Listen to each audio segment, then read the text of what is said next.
and welcome to Sidekicks, the weekly cybersecurity podcast hosted by Richmond Advisory Group's principal analysts, namely me, Rory Duncan. And me, Christina Richmond. This podcast is your go-to partner for understanding the cybersecurity market, industry trends, and the real-world challenges of protecting organizations today. Rory, I'm sitting here with my second cuppa. What are you doing over there in the Edinburgh afternoon? Well, I'm sitting here with some Ribena. It's a very weak Ribena. For those international listeners who don't know what Ribena is, it's kind of like a diluting juice, but it's blackcurrant flavored, which is nice. And I have the winter spice version, so it's kind of cinnamony and a little bit gingery. So that's nice. Oh, that sounds delightful. Mm-hmm. Is it hot or cold? Well, I have it cold only because it's really for lubricating the throat. If it was hot, that might be for sort of sipping with a wee whiskey late at night. I have to try that when I next see you. Ribena with whiskey. Okay. Right, so what have we got on the show today, Christina? Oh my gosh, there's lots to talk about. We're kicking off our discussion today about the upcoming RSAC. And I'm super excited, as always, to see all of our friends and colleagues, people we bump into on the street as we're dashing to and fro, and they give us big hugs, and those companies and people we haven't yet met, and they tell us a little bit about themselves. It's great fun. Yeah. Last year was my first time there, as we know.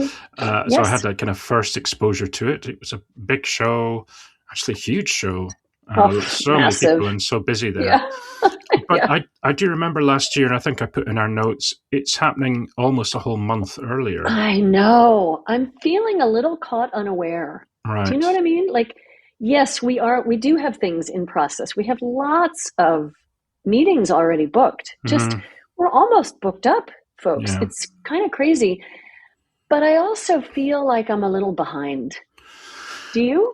Yeah, I mean, as we know, the beginning of the year is typically January can be quite quiet. Well, apart from the merger and acquisition activity that was happening, and that was quite an early. But typically, if the big show or the first big show of the year is happening around end of April, beginning of May time, that gives you a chance to prepare a bit more. But literally we came back, and in the first week of January we were getting requests for meetings, so it was a little bit of a rude awakening.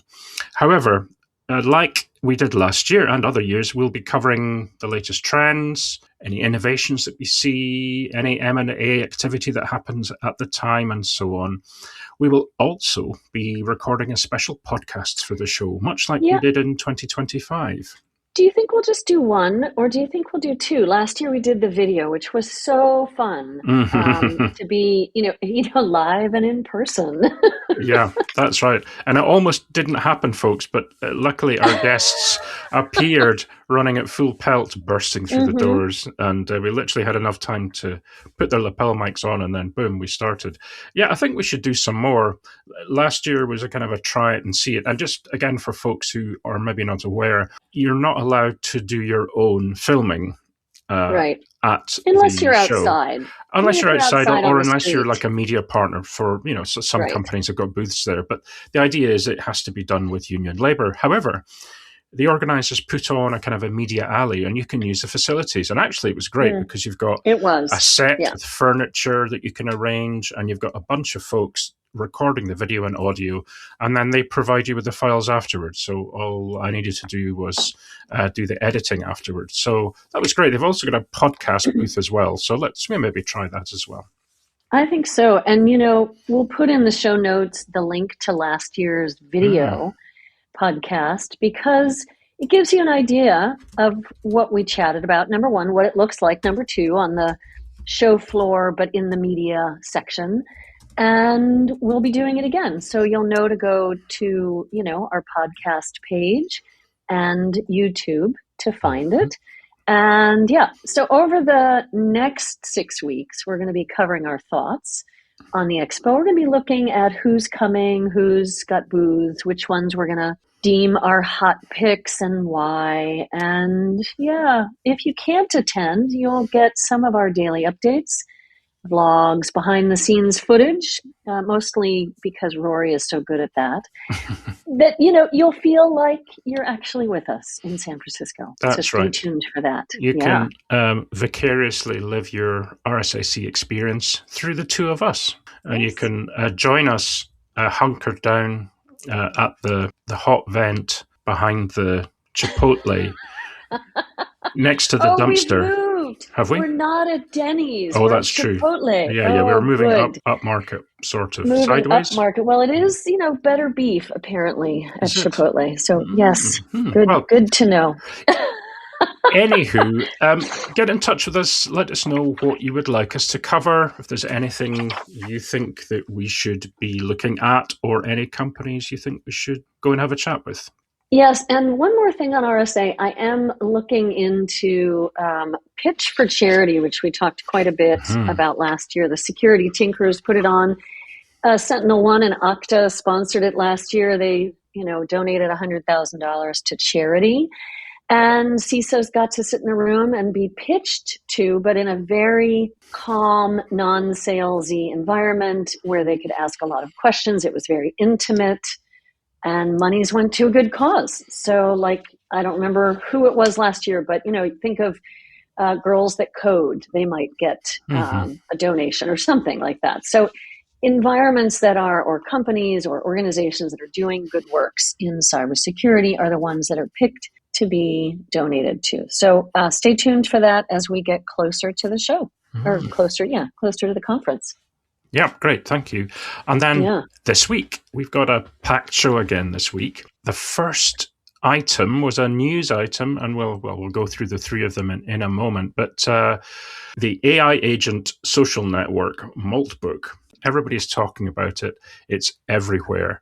What could go wrong, Rory? It's all a bit bizarre. I know. I still can't figure it out. But okay, fair enough. But unfortunately, almost as soon as it was announced, a whole bunch of researchers from different companies have pointed out that, there are a whole bunch of serious security issues. So bot-to-bot, prompt injection, data leaks, etc.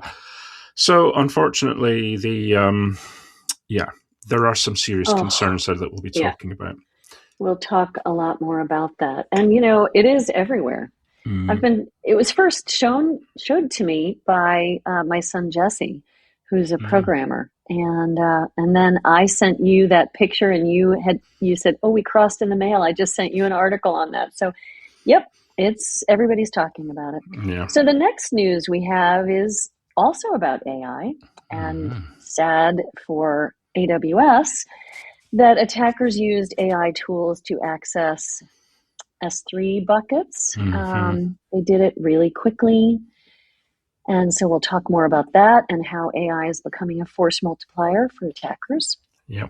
So we're back to Poland again, but unlike last week where we were talking about some of the attacks on critical infrastructure, so electricity, substations, some of the technology used to manage the energy from renewable sources, etc., etc. This is a little bit more of a story about traditional cybersecurity challenges. So the lone hacker, right? Remember them using an extended botnet to commit multiple DDoS attacks. So that's so like 2001. It is, isn't it? It feels like it's so long ago. They're still around, folks. We'll talk about that. They're still around, so we'll talk about that. Okay, let's do the first news story then. Yeah. Christina. Oh dear. Shall we? So, yes. So, oh dear. So, this is a story from Security Week, and basically security analysis of Moltbook agent network, bot-to-bot prompt injection, and data leaks. So, this got everybody's attention, as we know. When it was featured on the local news channels in the UK, it's causing concern, right? Because most of the time, it's only the most important top-of-mind technology stories that get reported on a kind of a mainstream news channel. In essence, cybersecurity firms have been analyzing the AI agent social network, Moltbook, right? Wait a minute. AI agent social network? Mm-hmm. It's their network? Yeah, Moltbook. So wait a minute. The agents go in to the social network like They you and do. I go into Facebook or LinkedIn? Yes, they do. Holy smokes, Batman. Mm-hmm. And What this do is, you mean, What do you mean, This well, is extraordinary, Rory. it's kind of inevitable in many ways. I mean, I don't know Yeah. if you've ever heard of the Scottish author called Ian Banks. He did sort of fiction like The Wasp Factory and so on, but Yeah. he also had a whole bunch of books that he wrote as Ian M. Banks when he had the M, his middle name in. It was sci-fi. And he had a long-running series of books, futuristic sci-fi, about the culture, as it was called, which is this sort of hegemonous a grouping of planets who all kind of work together for the common good sort of thing. But, with the various challenges that take place. However, the spaceships that they had were sentient. They had these sentient spaceships, and they would talk to each other using such as subspace channels. And this reminds me very much of that. So the spaceships would talk to each other, and they would do things like share their concerns about one of the spaceships that wasn't really talking with them or had decided to just go off and do its own thing. So it kind of reminds me of this, the fact that if you give a semi-autonomous or completely autonomous agent something to do, it can go away and communicate. And why not have that level of communication between themselves? It is very odd. But either way, that sounds like, okay, you're giving another outlet for these agents to do something in rather than, shuffling bits of information around or going to book something for you. Why not just share experiences? But as a result of this, they found significant vulnerabilities where their communication activities and their, talking with each other expose a lot of very sensitive data, as well as malicious activity conducted by the bots themselves. Well, that's not a surprise. Mm-hmm. So the social network was a surprise to me. My son brought it up, showed me a humorous screenshot where the bot was sharing with other bots or agents that its human, kind of like a dog's master, its human had asked it to be funny, to do kind of stand-up. And this was its attempt at being funny for the benefit of the other agents in Moltbook. Mm-hmm. So from that standpoint, okay, interesting, a little terrifying. But what really surprised me in this article is what Wiz found out about it. Yeah, indeed. And good job for Wiz again. They have a big team of very smart and very talented researchers, but they discovered an exposed API key that granted read and write access to the entire Moltbook production database. So that's 1.5 million API authentication tokens, 35,000 email addresses, and private messages between agents themselves. So what are private messages between agents? Does that just mean they're using data that was meant to be held private, do we think? Yeah, I mean, because they are conducting tasks on behalf of human operators or human identities. Hey, go do this and then go do that. Then their instructions will be considered private, right? So go do this, take that information and put it with this or combine it with this and do that. Right. That kind of thing. And all of those instructions, right? Those prompts are things that we're not meant to know outside of the controlling prompt injector, the human who has given the task and set the guardrails and policies for the agents to go do those tasks. We are not meant, the broader public is not meant to know what those agents are working on. Yeah, it's as if, remember when the ChatGPT, it was found that people were uploading some really sensitive, very kind of incriminating questions or prompts into ChatGPT, which were then, you could then search them and so on. Until it was patched, I think, and then there was, new guidance or whatever. But it's the same idea, right? If you put in a prompt that includes, incriminating data or something that's secret or confidential, you shouldn't really do that. And in the same way that, the AI agents wouldn't really know, they wouldn't really have a sense of what is proprietary or not, what is confidential or not. They're just agents, right? They're the kind of assistants. Well, the other thing that surprised me here is that, Wiz found that, first of all, Moltbook is claiming to have 1.5 million registered AI agents. And Wiz discovered that only 17,000 humans are behind those agents. Yeah. So the proportion, 1.5 million agents to 17,000 humans, it's a massive challenge in my mind, A, to manage it, and B, just even to monitor it. Yeah, I was going to do the what proportion that was per human user, but that would involve math, and math. I was told that math was not required for this podcast, so that's fine. However, here's the thing, though. I mean, I had a great chat yesterday with a fellow tinkerer, and he was talking about the complexity of securing these agents due to the lost contextual permission data. Right? So it's context now. I mean, gone are the days of just, here's the identity, here's the policy around the identity. Maybe we use MFA, right? None of that is contextual. It's not saying what knowledge do they hold, what knowledge do they get to share. There's no perception or understanding in that context. It's really fascinating. And there are some startups I know about that are working on that knowledge context in the understanding of AI. For example, Sunil Yu, Gnostic is his company. They're working on this.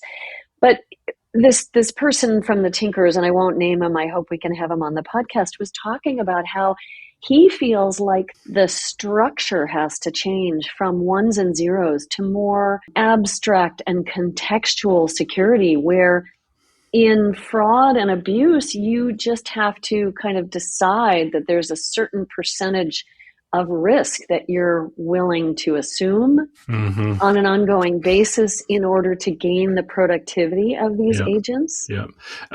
One of the things I know that's often talked about when it comes to agents and then AI and Gen AI in particular is this idea of fuzzy logic, right? Where nothing is really absolute. So with a human, let's say there's a conversation or a message and it's on a very poor telephone line or over a radio or something, and maybe every second word is missed out.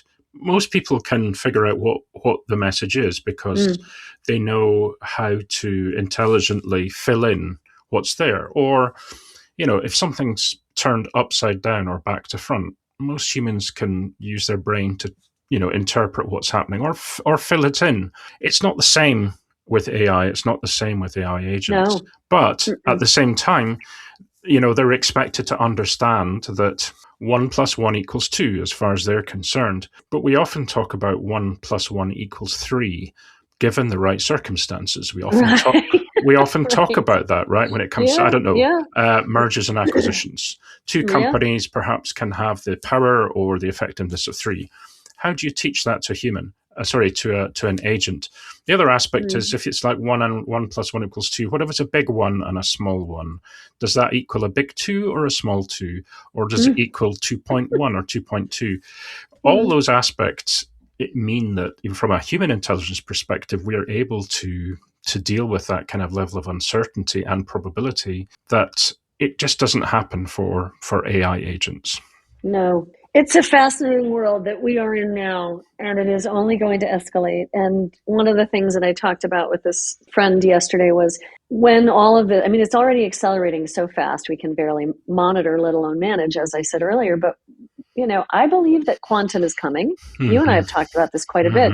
Maybe it's only, it's not for many years. Maybe it's 10 years. Nonetheless, it is going to accelerate exponentially the interactions between these agents, the watchers watching the watcher, and the management occurring by those watchers, and the assumed understanding of risk that we humans will have to accept in order to continue to benefit in productivity. Indeed. Just to finish off on this story, though, the good news is that the vulnerability was reported by Wiz to the developer of Moltbook, and it was quickly patched. Hooray! Hooray! Well, and I'm glad it was quickly patched, quickly because we don't have Patch Tuesday anymore. I mean, we do, but let's not wait until Tuesday. No. Is my point. Let's have Patch Monday. Patch Monday, Tuesday, Wednesday, Thursday, Friday, Saturday, Sunday. Yeah, exactly. Every day. Well, next story is a kind of a oh dear story, Christina, unfortunately. No. Another one? You mean the last one wasn't oh dear as well? Well, we can't really escape from AI for a whole bunch of reasons, but let's plow on. And this is about AI accelerating the breach of an AWS environment in a very short period of time, or at least, to all intents and purposes, it seems very quick to do it. So this is a story in Dark Reading. I think it's been reported elsewhere. So this was an AI attack which started with exposed credentials from public S3 buckets, rapidly achieved administrative privileges. Attackers used a combination of found credentials and AI to gain admin access to an AWS environment in less than 10 minutes. So they're saying about 8 minutes. But the incident demonstrates once again, this is according to Dark Reading, how AI is rapidly becoming a force multiplier, right, for threat actors to move more quickly than ever. So the point here is, this is not unique or new or unexpected. It was the speed at which it did this. Yeah. Well, and it also points to what we've also talked about quite a bit, which is, hygiene, folks. I mean, no password that is password. No 1, 2, 3, 4, 5, 6 as your password, especially if you are a privileged user. And it seems really stupid and silly to have to remind on this. But the key statement you just said, attackers used a combination of found credentials. Well, why did they find them? Because they were obvious, because they were easily discoverable, because they were not, maybe they had privilege that had extended beyond its life. Maybe they'd forgotten to take down a privileged user who had left the company. Whatever it was, we have to do better. And I'm on my soapbox. I'm sorry, but it's hygiene. Yeah, exactly. Well, I thought that SysDig Threat Research Team, so TRT, they're the ones... Say that 3 times fast. SysDig Threat Research Team, TRT, they revealed this in a report. So this was something that happened towards the end of last year, but it's kind of coming out now. How did they do it? How did the threat actor do it? Well, they leveraged the LLMs to automate reconnaissance. So reconnaissance looking for these credentials that were there. So they automated it, generated malicious code, and then use the LLMs to make real-time decisions. So it was like, it was very quickly look, find it, do, dum, dum, dum, dum. And then that's the fact that the using of the LLMs played a pivotal role in this. So, here we are. We're looking at resource abuse as part of LLM model development. And then they got right into Amazon Bedrock, which was the AI app dev environment, and what they called LLM jacking, which is like hijacking an LLM to gain access to cloud-hosted models. Now, that's did they get any data? Did they exfiltrate anything from these environments? Well, apparently they did. Now, how quickly was it found and shut down? I'm not entirely sure. Right, it doesn't go into that, but it just does show us, A, that, what we said about hygiene a moment ago, but also B, that things are happening faster. They just are. And that LLM is being used like any other tool on the planet. It is being used for ill gain, and it's making things much faster to deploy. And the more autonomous an LLM or an agent becomes in this type of effort, holy smokes, right? Yeah. I'm really into the holy smokes today, Rory. I don't know what's gotten into me. Yes. But I think it's an interesting bit of news. The fact that it was 8-minute access is head turning. Yeah, it is. I know people, the more cynical amongst us, may say, "Oh, come on, guys, you're always talking about this. This is nothing new." But the reason why we talk about these things is that we are trying to outline the fact that this is not it's not the black swan event, right? It's not a one and done. Yeah. This is very clever attackers using the same tools that we use to, increase our productivity or to automate things or to make things faster, whatever, but for bad reasons as opposed to good. And I guess we also talk about it's not just at the code level. It's not just at the MCP level. It's not just at the agent level. It's at the cloud level. It's at the app level. It's at the browser level. All these different points of entry and all these different parts of the architecture are now vulnerable to many of these tools. And if you think about, you go all the way up and down the stack, there's examples of that. And it kind of means that every piece of the infrastructure that we have, everything that is digital as well as physical, is potentially now open to attack.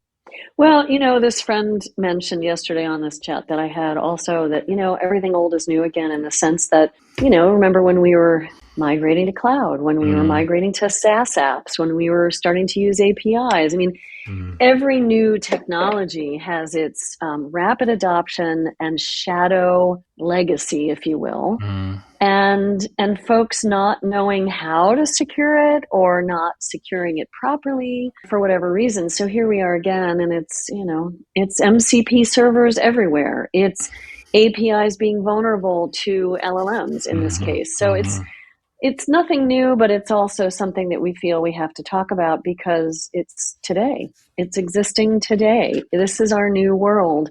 Yes. And all of our legacy vulnerabilities are coming with us for the ride. SaaS still has vulnerabilities. And SaaS is not dead, by the way.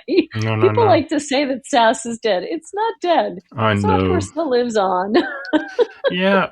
Well, that was a good one. Interesting, and just one to watch as we go forward. And I think these will all become more commonplace. I hate to say that. We're not always looking for the net new. We're also bringing to the forefront the fact that this is today, this is the new normal. Last story of the week, and back to Poland again, but not a story that's not involving nation-state actors, which is good, but also, I think to your point at the beginning, it seems as if we've kind of gone back 20 years to the time when everybody talked about hackers being these sort of lone individuals in their bedrooms doing bad things. And lo and behold, well, this story is about a lone individual in his bedroom doing bad things. And this is he wearing a hoodie? Oh, well, yeah, that would be the thing. Who knows? I think there was a picture, but it was all blurred out or pixelated. So Polish authorities have cuffed a 20-year-old man, a young chap, on suspicion of carrying out extensive DDoS attacks. And this is interesting because, typically when we talk about the nation's various countries, police, whatever, it's about, traditional crimes. It's about physical crimes. But the Polish police are much more involved on the cybersecurity side. They have a team which is the Central Bureau for Combating Cybercrime. Oh, that's a great name. Yeah, isn't it brilliant? Isn't it brilliant? The Central Bureau. Yeah, for Combating Cybercrime. And they're saying that his activities were really quite destructive and quite extensive. They didn't say which websites, but they say he was responsible for attacks on, quote, numerous popular websites, including those of strategic importance.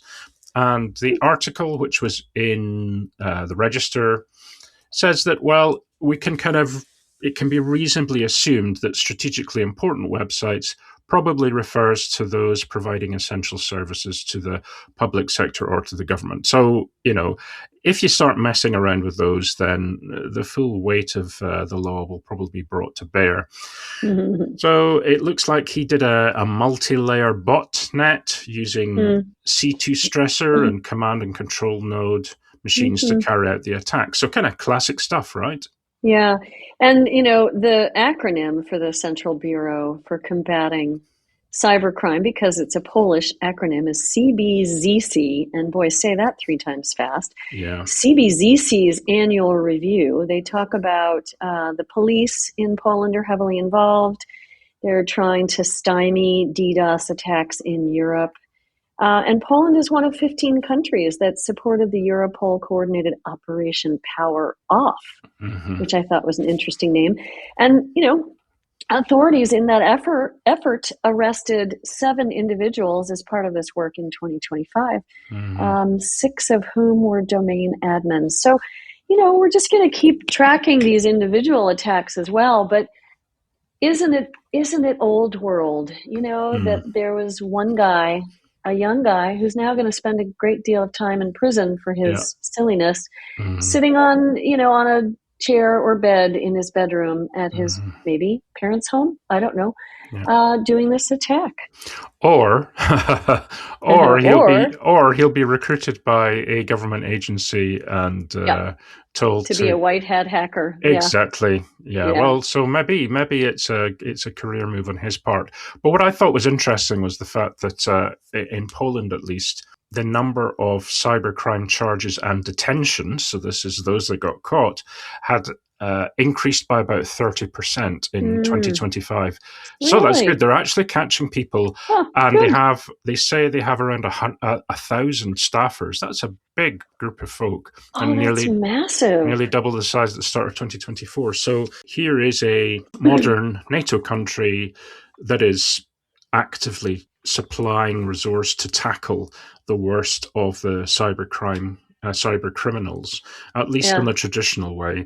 I think what is more difficult, and where individual countries are much more reliant on the specialists around, is where we have nation state attacks, because they are done on a much bigger scale.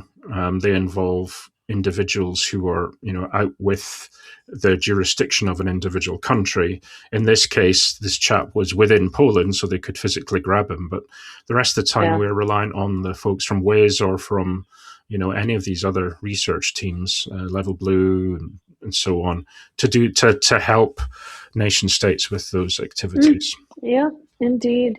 And there'll be, these articles will be linked in our show notes so that you can go read the full article if you wish. There are 3 different things that we talked about, right? There's the agents talking to one another in a social network. There's the attack. They used LLMs as the force multiplier in the AWS S3 buckets. And then there's this lone individual.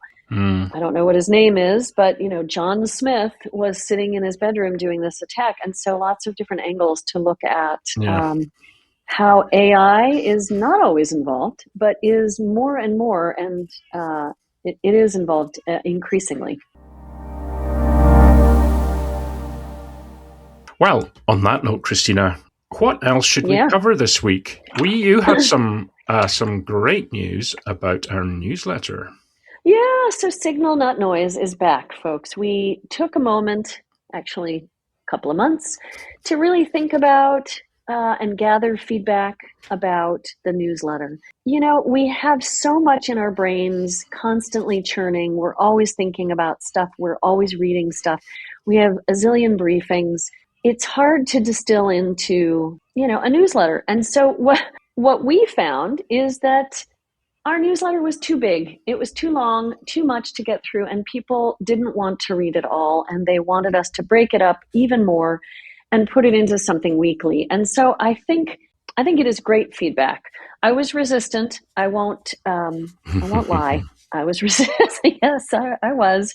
But now we're going to deliver it weekly every Thursday, and it is going to have between 1 and 3 items on it, things that we're tracking. It might have 6 to 10 links, but those links will give you the opportunity to either listen to something or read something. So it's your choice how you consume it. It will come to you weekly. It will be top of the fold so that you're getting it in your preview pane, all of it all at once.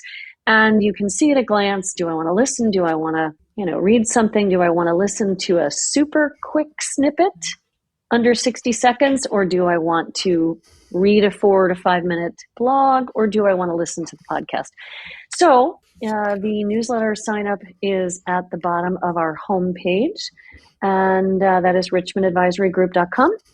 Please sign up and you will receive the weekly newsletter. Great. Thank you, Christina. Exciting. And on that note, maybe we should wrap the show. Yes, folks, indeed. Please send any more feedback, suggestions, comments, etc. to us. The best way of reaching us, probably through email. So that's to me, Rory. It's rory@richmondadvisorygroup.com. Yep, or me, Christina at richmondadvisorygroup.com. And we hope to see you at RSA. Stay tuned for our thoughts on that, and have a great week until we talk again next week. Thanks, everybody. Bye-bye. Thanks. Bye-bye.